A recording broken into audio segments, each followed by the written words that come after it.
জহিরুল আলম জসিম কমিউনিটির এক নিবেদিত কর্মী।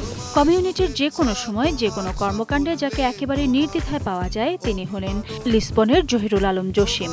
১৯৯৮ সালে পর্তুগালে পাড়ি জমানোর পর থেকেই তিনি নিজেকে প্রতিষ্ঠা করার পাশাপাশি কমিউনিটির উন্নয়নে কাজ করতে মনোনিবেশ করেন। প্রবাসের ব্যস্তময় জীবনের মধ্যেও তিনি সর্বদা কমিউনিটি আর প্রবাসীদের নিয়ে ব্যস্ত থাকতে পছন্দ করেন।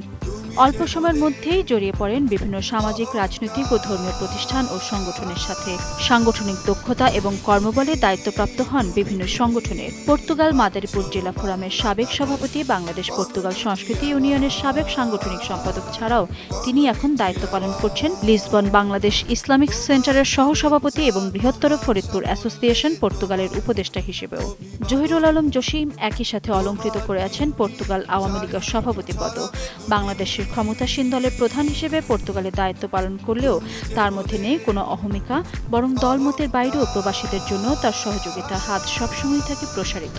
মাদারীপুর জেলা সদরের আলগিতে জন্ম নেওয়া সাবেক স্বাস্থ্য পরিদর্শক মোসলেম উদ্দিন মাতুব্বর ও জুলেখা মোসলেমের ৪ ছেলে ১ মেয়ের মধ্যে সবার বড় জহিরুল আলম জসিমের চিন্তা চেতনায় নিজেকে প্রতিষ্ঠিত করার চাইতেও কমিউনিটির মানুষদের নিয়ে চিন্তা চেতনা অধিক। বিশেষ করে পর্তুগালের নতুন আসা প্রবাসী বাঙালি অভিবাসীদের বৈধ হবার বিষয়ে নানাবিধ প্রতিবন্ধকতাগুলোর সময়ে তিনি এগিয়ে আসেন একেবারে আপনজনের মতো। তিনি জন্মভূমি বাংলাদেশের অসহায় দরিদ্র মানুষেরও নানাভাবে সহযোগিতা করে থাকেন। নিজের মেধা মনন আর কর্মস্পৃহায় জহিরুল আলম জসিম যেভাবে একজন কমিউনিটি নেতা হিসেবে আত্মপ্রকাশ হয়েছেন, ঠিক তেমনি সকলের কাছে একজন সজ্জন ব্যক্তি হিসেবেও হয়েছেন সমাদৃত।